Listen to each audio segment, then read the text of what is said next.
Bismillahirrahmanirrahim. Assalamualaikum warahmatullahi wabarakatuh. Salam sejahtera untuk kita semua dan saya berdoa semoga teman-teman ketika menonton video ini dalam keadaan yang sehat semuanya. Baik, untuk di sesi ke-13 izin saya menjelaskan melalui video. Untuk di sesi 13 ini kita akan membahas mengenai seni mengajar yang efektif ya, bagaimana itu direct interaction atau pembelajaran langsung dan sedikit mengenai pendekatan konstruktivisme. Walaupun nanti di pendekatan konstruktivisme lebih jelasnya akan dibahas di sesi ke-14. Nah, ini kita rencana pembelajaran di sesi 13 ini yang pertama mengenai pembelajaran langsung gitu ya.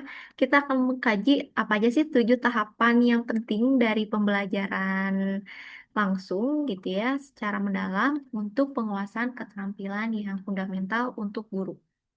Lalu yang kedua, transfer konseptual. Bagaimana siswa menggeneralisasi pengetahuan dari ruang kelas ke situasi nyata di kehidupan sehari-hari. Nah, untuk pendekatan yang ketiga ini, kita akan mengeksplorasi strategi pembelajaran yang berpusatnya pada siswa, scaffolding, dan kerjasama yang kooperatif. Ini akan sangat berkaitan dengan teorinya dari Vygotsky. Nah, teman-teman, sebelumnya, untuk di kajian ketiga ini, kita akan berfokus bagaimana ke gurunya ya. Kan kalau misalkan di kajian 1 dan kajian 2 itu bagaimana fokus ke muridnya. Nah, sekarang kita fokus ke gurunya. Bagaimana sih pembelajaran yang efektif untuk siswa-siswa. Jadi, fokus ke gurunya. Nah, kita mulai dari bagian 1 di direct interaction gitu ya. Jadi ini adalah ada 7 tahapan yang penting untuk penguasaan keterampilan terutama dalam pengajaran ya di kelas. Nah, sebelumnya kita bahas dulu apa sih dari direct instruction atau pembelajaran langsung. Jadi, pembelajaran langsung itu yang pertama intinya pendekatannya terstruktur ya, dirancang untuk menyampaikan pengetahuan akademis secara eksplisit. Apa itu eksplisit? Jadi secara langsung ya, dalam rentang waktu efisien dan seringkali guru yang menjadi pemegang kendali gitu ya. Latihannya terbimbing, penyampaian materinya itu runtun, dan biasanya ada umpan balik secara langsung. Langsung di situ ketika guru menjelaskan langsung ada umpan baliknya ketika guru menanyakan atau memastikan bahwa siswa-siswanya sudah paham atau belum. Ya. Nah, untuk pembelajaran langsung ini tuh paling tepat kapan sih digunakan? Yang pertama, ini paling tepat atau sangat efektif untuk pengajaran yang bersifatnya keterampilan dasar, fakta ilmiah, atau konsep-konsep yang lebih ke pembahasan prosedural atau langkah demi langkah. Jika ada yang step by step, contohnya gini, untuk penjelasan mengenai nanti teman-teman di semester selanjutnya ada praktikum. Kalau praktikum itu kan sangat prosedural kan ya, itu ada tahapannya satu demi satu gitu bagaimana. Nah, ini lebih efektif gitu dengan direct instruction karena memang harus terstruktur dan nanti guru maupun dosen menyampaikannya secara jelas ya. Ini contohnya kalau di pembelajaran tingkat atas gitu ya, SMA ataupun SMP, mengajarkan rumus kuadrat, hukum Newton, tata bahasa, teknik dasar membaca, pokoknya yang prosedural ini akan lebih cocok. Nah, bagaimana sih kemajuannya gitu ya? Ini ada pola kemajuan. Apa sih yang dimaksud pola kemajuan di sini? Ini tuh bagaimana sih di pembelajaran langsung itu dinilai maju atau sukses ketika yang pertama gurunya yang mengajar, saya mengajar gitu ya. Kita bekerja sama antara guru dan siswa, lalu siswanya bisa belajar secara mandiri. Kita bahas mengenai gurunya ya, yang I atau saya mengajar. Yang pertama, guru memimpin awal pembelajaran dengan menjelaskan konsep, menyajikan informasi terstruktur gitu ya, dan memberikan demonstrasi pemecahan masalah secara langsung. Jadi ada contoh-contoh kasusnya gitu. Nah, untuk yang B, bekerja sama, siswa itu diberi latihan dalam pengawasan bimbingan gurunya gitu. Jadi diberikan contoh-contoh kasus ya, di dicobakan untuk permasalahannya kepada siswa. Jadi siswa mencoba dari hal yang sudah diterangkan oleh gurunya. Nah, lalu selanjutnya ke tahapan berikutnya adalah siswa bisa menunjukkan tingkat kemandirian dalam artian bisa mengerjakan tugas secara individual. Contohnya itu yang tadinya teman-teman belum bisa, nanti bagaimana teknik observasi setelah diinformasikan, diberitahu gitu ya, diberikan penjelasan oleh dosen, terus teman-teman nanti mencoba di kelas. Nah, harapannya nanti teman-teman bisa secara mandiri melakukan observasi secara langsung sesuai dengan prosedur yang tepat di lapangan. Nah, ini di 7 langkah yang tadi ya untuk pembelajaran langsung. Untuk yang langkah pertama yaitu ada tujuan dan orientasi. Apa? Yang pertama, menetapkan tujuan belajar. Ini mau di apapun gitu ya, menetapkan tujuan belajar itu sangat penting ya, karena menyampaikan apa yang akan dicapai siswa di akhir pembelajaran. Ya, seperti apa sih capaian dari PLO dan CLO gitu ya di setiap mata kuliah. Pentingnya untuk apa? Memberikan kerangka kerja bagi siswa untuk fokus gitu ya, biar fokus perhatiannya secara terarah. Nah, saran untuk gurunya ini yang apa gitu ya, biar mau ketika membuat tujuan itu membuat hook atau umpan gitu ya. Yang pertama, membangkitkan rasa ingin tahu intelektual siswa dengan analogi yang menarik, humor, atau studi kasus yang relevan untuk memberitahukan apa sih pentingnya materi yang akan disampaikan di dunia nyata. Ya, ini seperti yang sudah dijelaskan di teorinya dari Skinner gitu ya. Jadi menjelaskan tujuan pembelajaran yang dikaitkan dengan eh, hal positif atau manfaat yang akan didapatkan di dunia nyata. Contoh, nah hari ini kita akan belajar mengenai kinetika untuk memahami mengapa sih kita itu punya warna mata atau tinggi badan itu yang sama dengan orang tua. Gitu ya, jadi di dunia nyatanya tuh kita belajar genetika biar tahu kenapa ya kita bisa sama gitu secara genetik dengan orang tua. Nah, langkah kedua, meninjau prasyarat. Di sini ada 4 poin. Yang pertama, menghubungkan pengetahuan, yaitu guru perlu memastikan siswa telah mengetahui atau menguasai pengetahuan prasyarat sebelum memulai konsep baru yang lebih kompleks. Contohnya, kalau di anak-anak SD. Sebelum belajar perkalian, anak-anak minimal sudah tahu penjumlahan dan pengurangan. Jadi sudah lulus dulu. Ada prasyaratnya. Sebelum bisa membaca, anak-anak sudah hafal dulu huruf A sampai Z itu sudah tahu, nggak ada yang terawat. Kalau misalkan di kuliah contohnya, sebelum nanti teman-teman mengambil metode tes psikologi, setidaknya teman-teman harus sudah lulus di psikologi umum, lulus untuk di observasi dan wawancara seperti itu. Jadi ada pengetahuan prasyaratnya. Yang kedua, ada advance organizer, yaitu menggunakan pernyataan pengantar yang memberikan kerangka struktur konsep baru berdasarkan memori jangka panjang siswa. Ini maksudnya apa? Jadi kita lebih menggunakan keyword-keyword gitu ya untuk menghubungkan konsep yang sebenarnya sudah ada, yang sudah teman-teman ketahui gitu ya, yang sudah siswa-siswa ketahui sebelumnya dengan kata yang akan dipelajari gitu. Jadi ada keyword-keyword yang sebenarnya sudah familiar dulu gitu. Contohnya seperti ini. Ketika teman-teman sekarang gitu ya selama 2 semester ini belajar psikologi, sepertinya banyak istilah-istilah baru yang teman-teman temui gitu ya.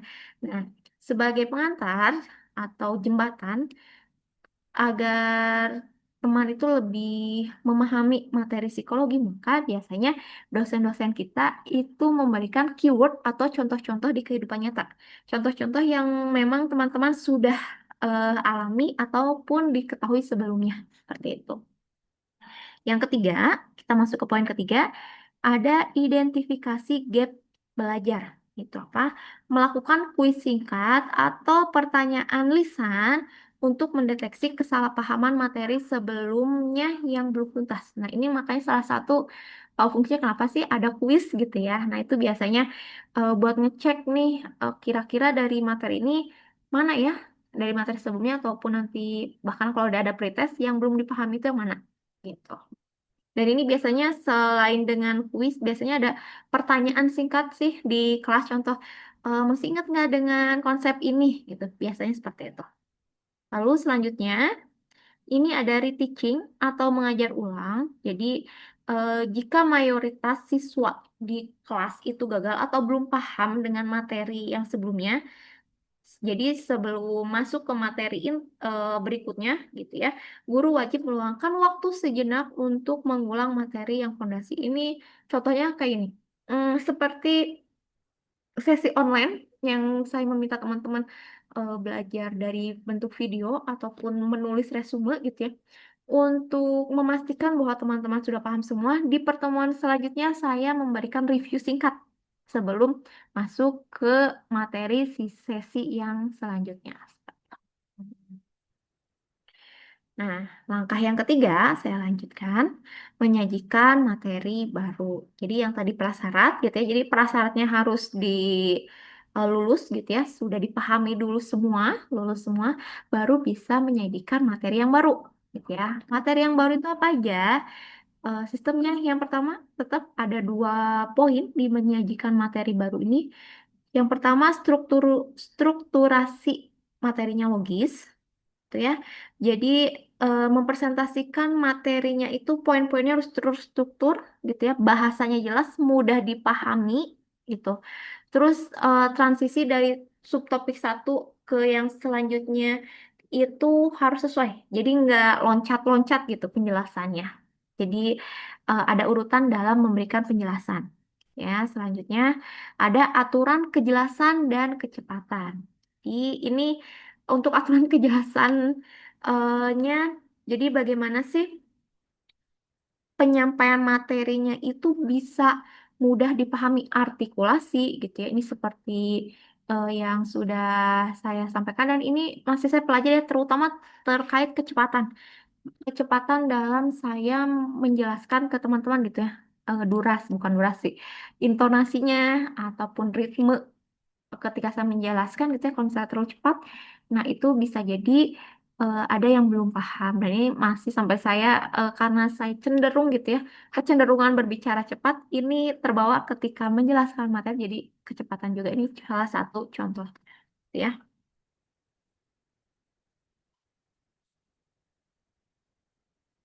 Nah, selanjutnya di sini ada pola instruksional, rule, example, rule gitu ya. Ini maksudnya apa? Yang pertama, rule example rule itu metode sistematis di mana nih ya guru menyatakan aturan utama gitu ya. Jadi kita menyampaikan dulu nih aturan dari perkuliahan ini itu apa, diikuti dengan demonstrasi kasusnya gitu ya, yang contohnya yang secara eksplisit itu apa gitu ya. Diakhiri dengan penegasan kembali. Gitu. Jadi kita menyampaikan aturan, memberikan contoh dan menegaskan kembali aturannya gitu ya. Ini contoh nyata di kelas fisika. Rule rule yang pertama, materi dapat berubah bentuk tapi tidak bisa dimusnahkan. Contoh ya, ketika kita membakar kertas, kertas berubah menjadi abu dan gas karbon dioksida ada di udara. Rule yang terakhir penegasannya, oleh karena itu jumlah total atom tetap sama, materi hanya beralih wujud. Itu nah. Jadi kalau ya, nah ini contoh rule. Tadi maaf sepertinya agak susah ya kalau di fisika. Nah, ini yang fase di aktivitas dosen ya, contohnya. Nah, ini ya. Di aturan yang awal, menjelaskan definisi formal dulu. Kriteria operasional, hukum teoritis, psikologis secara eksplisit itu apa. Nah, tujuannya apa di sini? Membentuk yang cognitive anchor gitu ya. Jadi skemanya dulu apa? Skema awal di dalam memori jangka panjang. Terus untuk yang example, menampilkan kasus nyata, studi kasusnya apa, contoh-contoh eksperimen, contoh perilaku gitu ya, atau fenomena yang sedang terjadi yang berkaitan dengan definisi yang telah saya jelaskan di awal. Ya, tujuannya untuk apa? Jadi untuk melakukan konkretisasi di sini biar konkret nih contohnya gitu ya, konsep yang abstrak dengan membedakan stimulus yang relevan. Nah, aturan akhirnya meminta mahasiswa merumuskan kembali gitu ya esensi konsep berdasarkan contoh atau memberikan tes yang cepat. Nah, ini biasanya kalau yang rule akhir itu seperti di ujian atau asesmen gitu ya, saya memberikan kasus yang sudah saya sampaikan, kasus yang teman-teman analisis berdasarkan konsep yang sudah dipelajari di kelas.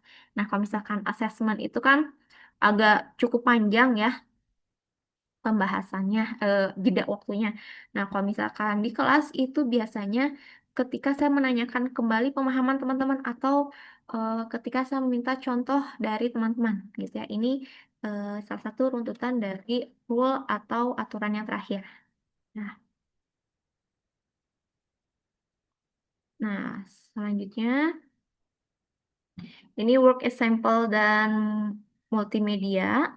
Ini model pemecahan masalah di mana guru menuliskan seluruh langkah solusi di papan tulis sambil menjelaskan proses yang berpikir keras itu gimana gitu ya. Siswa mengamati pola pemecahan sebelum mencoba sendiri. Jadi di sini tuh kalau yang work example itu guru ataupun dosen benar-benar mencontohkan secara mandiri oleh gurunya di papan tulis gitu ya, langkah demi langkah, pokoknya benar-benar pure hampir semuanya oleh guru dijelaskan gitu ya. Nah, kalau karena semuanya dijelaskan oleh guru, jadi ini memang lebih terbukti efektif gitu ya, meningkatkan pemahaman prosedural pada mata kuliah statistik dan matematika dasar. Nah, untuk strategi yang selanjutnya, ini ada dengan video. Jadi, mengintegrasikan klip video singkat yang kurang dari 3 menit yang relevan langsung dengan tujuan belajar untuk memperkuat retensi visual memori jangka panjang. Jadi, ada dua langkahnya untuk yang ini ya, prosedural, untuk pembelajaran langsung. Yang pertama, guru memberikan contoh secara langsung, terutama di ini ya.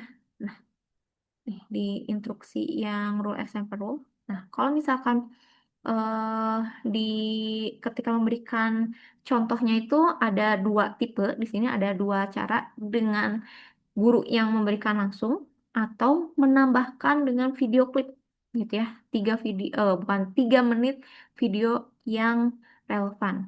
Nih contohnya animasi pergerakan gelombang suara menggunakan Slinky untuk membantu siswa memvisualisasikan konsep fisika abstrak. Ini kalau contohnya fisika ini yang karena di buku psikologi pendidikannya umum gitu ya, jadi contohnya yang fisika. Nah, kalau contoh di psikologi, contoh-contohnya itu kayak di yang biopsikologi, video 3 menit. Jadi ketika saya menjelaskan ada saya memberikan video tayangan hanya 1 sampai 3 menit gitu ya. Jadi cukup menambahkan pengetahuan teman-teman agar memorinya, penjelasannya lebih masuk ke memori jangka panjang dari teman-teman.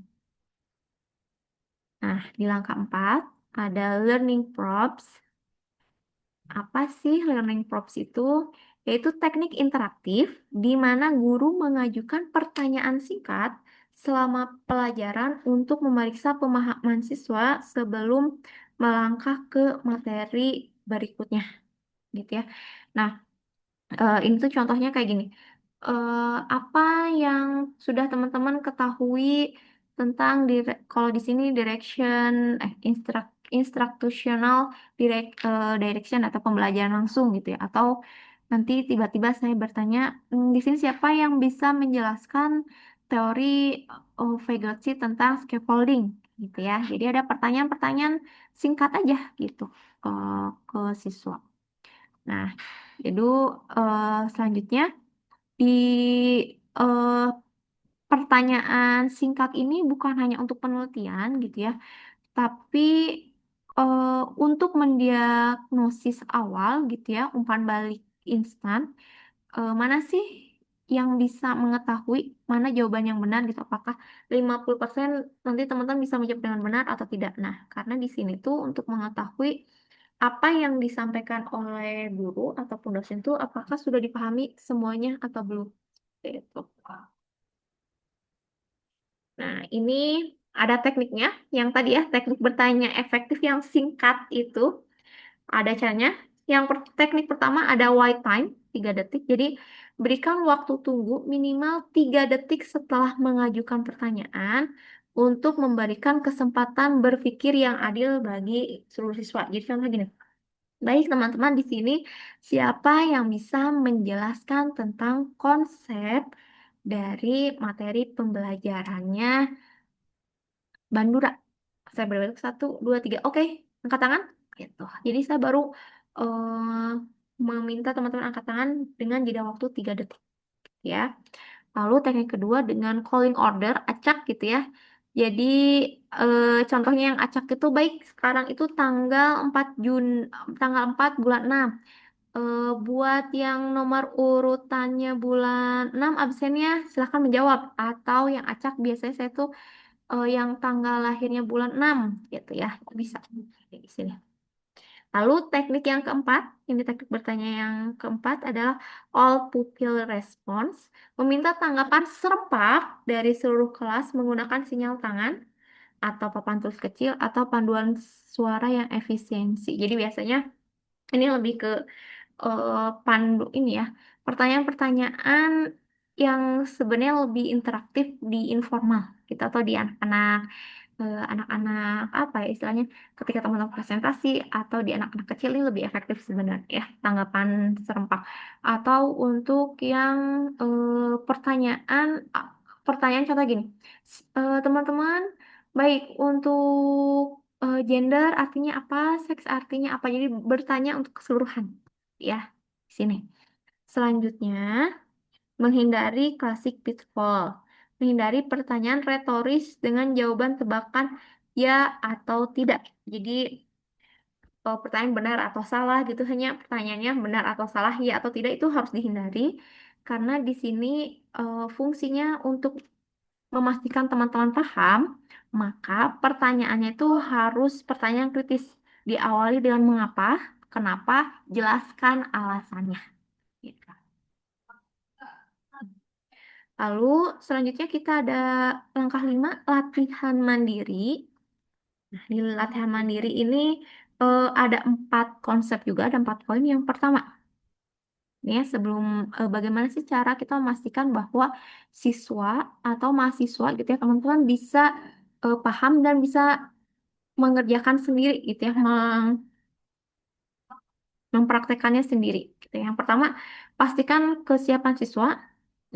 Jangan memberikan latihan mandiri sebelum yakin 80 sampai 90% siswa mampu menyelesaikan soal latihan terbimbing dengan benar. Contohnya gini, nanti di semester 4 akan ada itu praktikum alat tes psikologi. Dan salah satu tugasnya adalah mengambil data dengan OP gitu ya atau orang praktik dengan meminta orang luar di orang biasa non psikologi atau di luar semester angkatan gitu ya untuk dites secara psikologis. Nah, karena ini bukan menggunakan mengundang gitu ya istilahnya mengundang orang lain jadi harus memastikan bahwa kesiapannya itu minimal 80% bisa memberikan instruksi alat tes dengan benar gitu. Atau contohnya sebelum nanti di semester selanjutnya teman-teman ada observasi wawancara sebelum ke lapangan minimal 80% teman-teman itu sudah menguasai bagaimana teknik observasi dan wawancara. Seperti itu. Poin yang kedua, durasi latihan singkat gitu ya. Durasi latihan mandiri di kelas atau situp cukup 10 menit. Latihannya nggak terlalu panjang biar tidak memicu kejenuhan gitu. Jadi latihan berkelompok silakan 10 menit role play mandiri. Gitu. Walaupun kalau misalkan yang prosedur secara struktur nanti ada latihan yang belakangnya lagi gitu. Di istilahnya ada latihan yang lebih lamanya lagi gitu. Ini di luar latihan yang lama itu ya. Selanjutnya, pemantauan aktif. Guru harus berkeliling kelas untuk memastikan seluruh siswa mulai bekerja dan memberikan bantuan terbatas bagi yang tertinggal. Nah, kondisi pemantauan aktif itu, jadi saya berkeliling gitu ya, memastikan kalau teman-teman sudah berkelompok, sudah mulai role play, memastikan bahwa teman-teman iya melakukan role play. Yang kedua, memastikan bahwa ketika role play, gitu, ya, ketika latihan teman-teman itu caranya itu sudah betul. Kita jadi memastikan hal itu. Selanjutnya masuk bobot penilaian. Siswa harus mengetahui bahwa yang tadi ya, tugas mandiri ini masuk ke penilaian akademis. Jadi perlu disampaikan seperti tugas kemarin teman-teman ada tugas ke lapangan. Nah, itu tuh saya harus menyampaikan bahwa tugas teman-teman ke lapangan merupakan tugas yang akan masuk ke bobot penilaian asesmen. Nah, langkah 6 dan 7 asesmen dan homework gitu ya. Langkah 6-nya memberikan asesmen dan umpan balik, memberikan kuis atau soal di akhir kelas atau asesmen yang biasa kita di pertengahan semester gitu ya. Lalu selanjutnya ini latihan terdistribusi memberikan PR atau tugas. Kalau misalkan untuk anak-anak SD, SMP, SMA biasanya suka ada PR ya tiap minggu, ada walaupun sekarang dikurangin si tugas rumahnya gitu. Di sini buat apa sih? Biar memastikan kembali informasi yang sudah didapatkan, pemahaman yang sudah didapatkan di kelas itu bisa lebih lama tersimpan di memori jangka panjang teman-teman dengan proses latihan. Ya, nah ini di bagian satunya sudah selesai. Saya lanjut ke bagian dua, ini transfer dan konseptual. Jadi bagaimana siswa mengeneralisasi pengetahuan yang sudah didapatkan di kelas ke situasi nyata di kehidupan sehari-hari. Nah, ada dua cara bagaimana siswa belajar konsep. Yang pertama, pembelajaran melalui observasi, dan yang kedua, pembelajaran melalui definisi. Nah, di sini tuh kalau observasi biasanya emang kalau teman-teman baca sendiri mengamati gitu ya. Kalau misalkan definisi itu memang dijelaskan oleh gurunya gitu.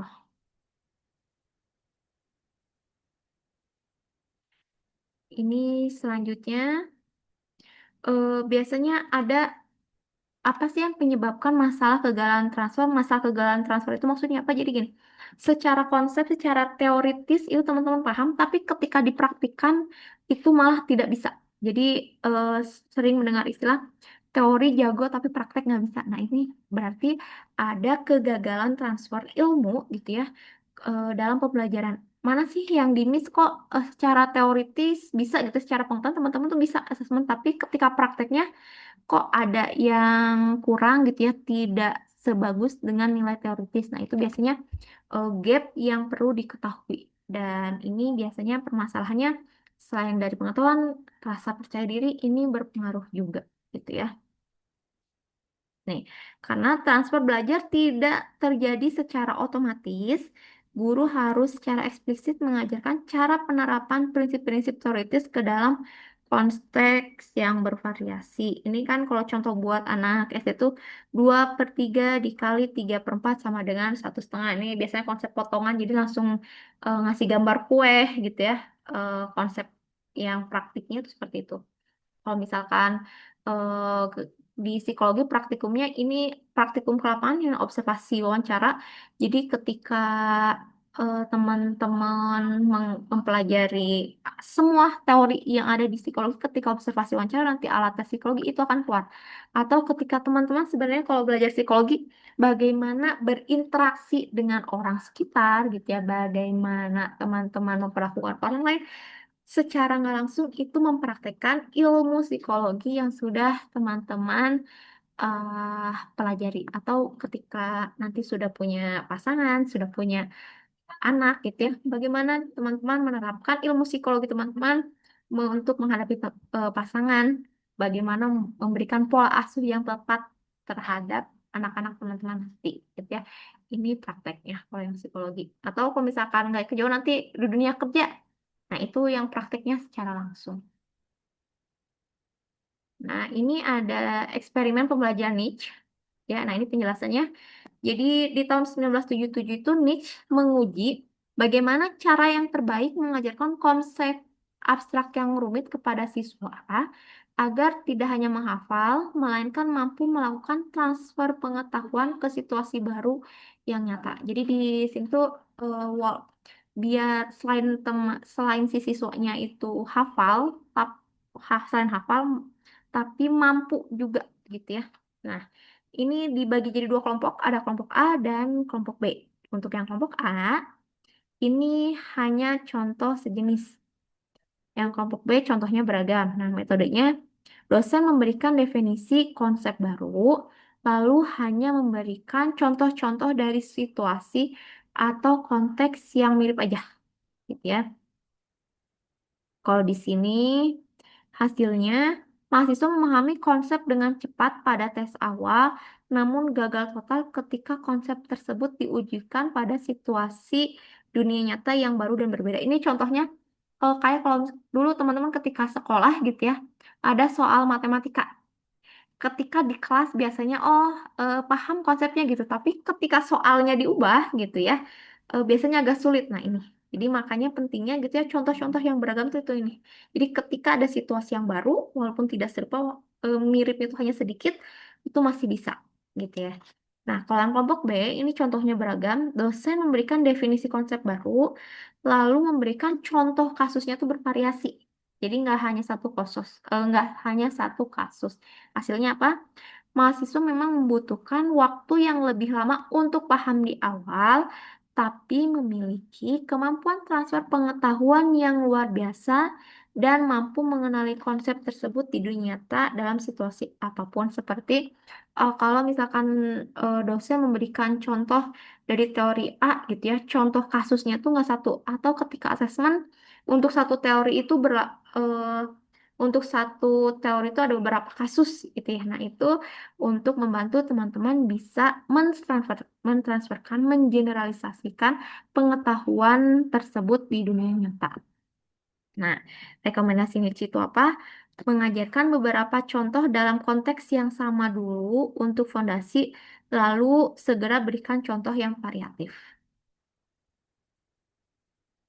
Nah, di sini ada metode diskusi dalam kelas.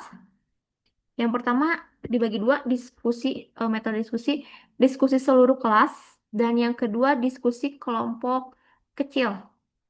Nah, ini kalau yang kelompok kecil itu yang biasa saya bagi ke teman-teman ya, silakan dibagi berhitung nanti diskusi kelompok. Nah, kalau yang seluruh kelas ini cocok untuk pembahasan yang subjektif, kontroversial, ataupun pembentukan nilai sikap. Ini contohnya kalau saya ketika bertanya teman-teman ada kasus yang viral, ayo kita diskusikan menurut teman-teman itu bagaimana contohnya. Nah, untuk bagian ketiga, ini akan kita bahas di sesi 14 di minggu depan. Semoga teman-teman bisa paham. Untuk tugasnya, teman-teman meresume dan memberikan contoh gitu ya dari setiap bagian yang telah dijelaskan. Seperti itu. Selamat beristirahat. Semoga bisa paham gitu ya dengan video yang singkat ini. Nanti kita diskusi kembali di pertemuan ke-14. Saya akhiri. Terima kasih yang sudah menyimak sampai akhir. Wabillahi taufiq wal hidayah. Wassalamualaikum warahmatullahi wabarakatuh.